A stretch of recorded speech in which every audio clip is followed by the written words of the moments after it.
Hello guys, welcome for today's vlog. Ganito na pala ang pag-aani ng palay.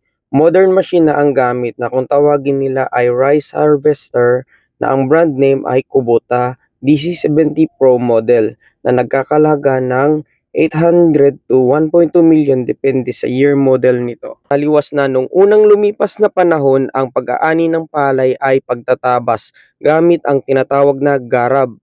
Isang uri ng karit na ang talim na ginagamit sa mano-manong paggapas ng palay. Pagkatapos mabilis ang anihin ng harvester ang palay, ito ay naisako na agad magmula sa machinery nito.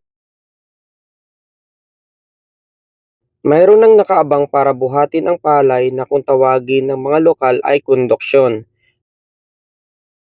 Ang presyo ng mano-manong pagbubuhat nito ay nakadepende sa distansya ng pagdadalhan. Magmula sa pinag-anihan hanggang sa pinagdalhan ay umaabot ng humigit kumulang 250 meters. Ang Kubota Combine Harvesters ay gawa ng Kubota Corporations na itinatag noong 1890 ni Gonshiro Kubota ng taga Osaka, Japan. Magmula sa drop-off point kung saan dinala ang mga palay, pabalik na tayo sa pinag-anihan nito. Pabalik na tayo sa pinag-anihan.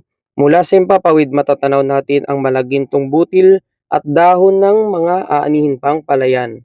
Ganito ang sitwasyon ng pag-aani ng palay. Ang pagbubuhat nito ay hindi biro na akin na ding napagdaanan. Makikita natin ang mga lokal dito na nakaantabay o nag-aabang sa proseso na ginagawa ng harvester. Hanggang sa muli, naway nakapagbigay tayo ng konting kaalaman. Kung may mali sa paliwanag, paki-comment down below para makapagkwentuhan naman tayo. Hoping you guys to follow our channel Venture TV. Click the notification bell for you to notify for my upcoming future videos. Thank you. See ya!